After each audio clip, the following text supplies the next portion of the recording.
iniziati questa mattina alle 8 per terminare alle 12 i test sierologici praticati a oltre 400 persone nella palestra della scuola primaria Caccin, in Viale Tirreno a Sottomarina.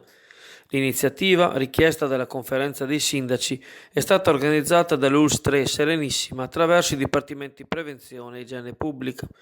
Le 6 squadre di infermieri hanno testato gli agenti della polizia locale, della polizia di Stato, i carabinieri, il personale della Capitaneria di Porto e della Guardia di Finanza, oltre ai volontari della Protezione Civile, dell'Associazione Nazionale Carabinieri, della Croce Rossa e quelli attivi nella consegna della spesa a domicilio, quindi afferenti alla Caritas diocesana e al Banco Alimentare della Compagnia delle Opere. Il risultato del test è stato reso disponibile agli interessati nel giro di 15 minuti. A coloro i quali fosse stato eventualmente riscontrato lo sviluppo di anticorpi del Covid-19 era prevista la pratica del tampone nasofaringeo per accertare un'eventuale positività attuale. Lo screening, che avviene attraverso una piccola puntura sul polpastrello, per l'analisi del sangue è così raccolto attraverso la classica tavoletta. Analoghe operazioni sono state svolte oggi a Cavarzere e a Cona, mentre giovedì 30 Venezia e Mestre completeranno il territorio dell'ULSS 3. Secondo i primi dati forniti sabato e relativi alle altre località della provincia, la percentuale di persone positive al primo passaggio è molto bassa. I positivi si sono manifestati in meno di una decina, sopra 656 esami già realizzati.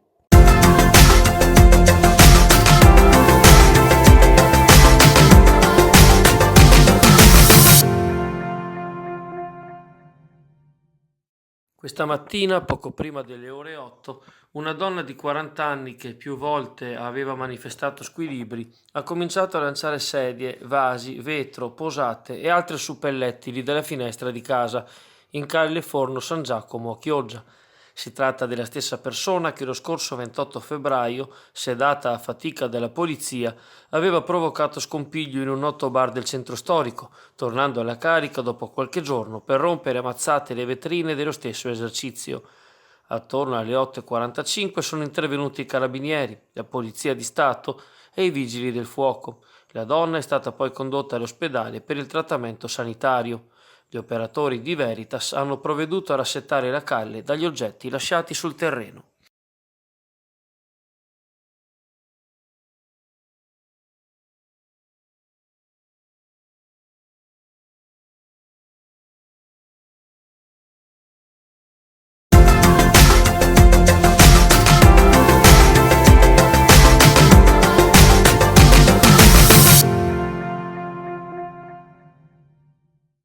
Ancora controversie per le multe dovute al transito durante l'emergenza da coronavirus. Dopo la famiglia sanzionata perché girava in bici lungo la ciclabile del lungomare, lo scorso lunedì 20 aprile un'altra situazione discutibile si è verificata ai danni di un dipendente nel ramo logistico del trasporto di pesce verso l'estero. 8 giorni fa, infatti, alle ore 20:45, l'uomo è stato fermato da una pattuglia della Polizia Anticrimine di Padova, di servizio a Chioggia, mentre si stava recando al lavoro nella sede di Sant'Anna, nel cui deposito sono ubicati servizi di trasporto e logistica. Bisognava raccogliere i documenti da consegnare agli autisti in partenza verso Francoforte, dove avrebbero trasportato il pesce fresco del mercato ittico di Chioggia, già stivato nei camion. Al fermo della polizia l'operatore ha fornito l'autocertificazione rilasciata dall'azienda, i documenti personali e quelli del veicolo, ma la risposta degli agenti ha messo in dubbio si trattasse di un'emergenza.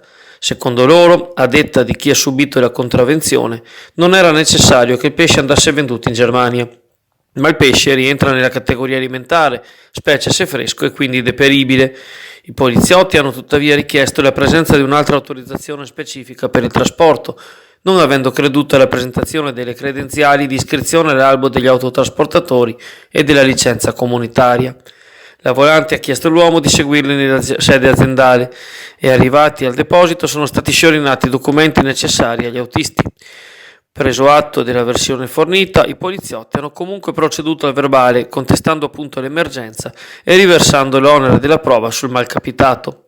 Nella contestazione, quest'ultimo, che aveva chiesto di essere lasciato andare, è stato trattenuto per oltre un'ora e mezza, ritardo ripercorsosi nella consegna del prodotto a destinazione.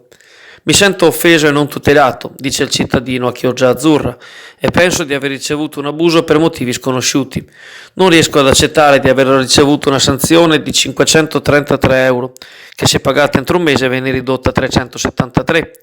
Auspico l'intervento del sindaco e delle autorità competenti, sperando che tale situazione non si ripeta ad altri cittadini regolarmente autocertificati e con valide motivazioni per uscire, come il lavoro.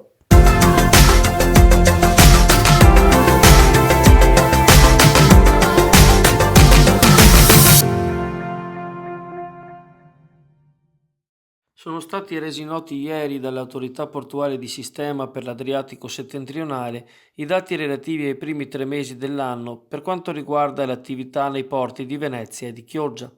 Come prevedibile e come è avvenuto dappertutto nel mondo, l'emergenza da coronavirus ha drasticamente abbassato i volumi di traffico. Nello scalo clodiense addirittura la diminuzione rispetto ai primi 3 mesi del 2019 si attesta al 35,8%, con 220.000 tonnellate trattate. L'anno precedente peraltro aveva mostrato un trend crescente, più contenuto al 10,5% il calo di affari nel porto veneziano, da dove sono passati 5.786.000 tonnellate di merce.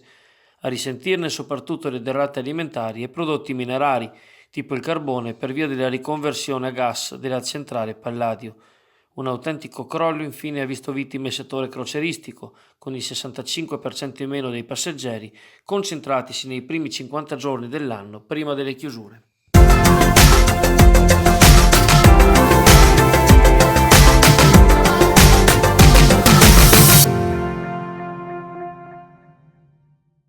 Il comune di Chioggia, attraverso un'ordinanza, intima all'Agenzia del Demanio di provvedere immediatamente, entro e non oltre i prossimi 30 giorni, a presentare una relazione tecnica in merito alle coperture in amianto che riguardano 5 immobili di proprietà demaniale, allo scopo di bonificarle e rimuoverle.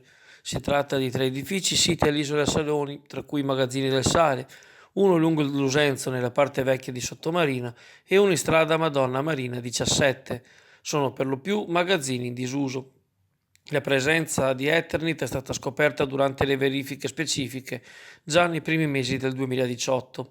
Il 29 giugno dello stesso anno era stato chiesto all'Agenzia del Demanio di provvedere in tal senso, ma niente ancora è stato programmato al fine di intervenire o di ordinare un intervento ai locatari o concessionari degli stabili. Nella relazione il demanio deve inserire l'età dei manufatti, l'analisi delle lastre in base alle percentuali di amianto, il rilevamento del rischio, la cartografia che rilevi la presenza di siti sensibili nelle vicinanze, riscontri fotografici recenti. La relazione naturalmente deve essere operativamente propedeutica al trattamento delle parti in amianto.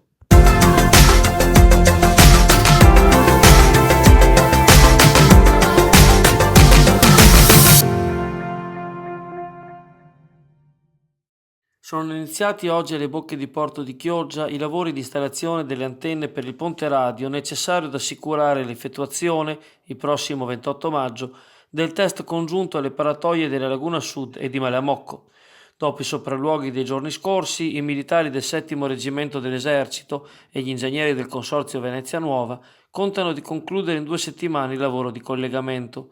Il ponte radio servirà a sollevare contemporaneamente le 2 barriere, ma anche a mettere in comunicazione le bocche di porto con la sala controllo all'Arsenale di Venezia, attraverso l'apparecchiatura in corso d'opera e la fibra ottica già posata nel tratto che va dalla città storica al Lido. Un ulteriore test congiunto di portata generale è previsto per il 30 giugno, mentre mercoledì 6 maggio avverrà una nuova prova autonoma alle bocche di Chioggia, con tutte le linee di carico.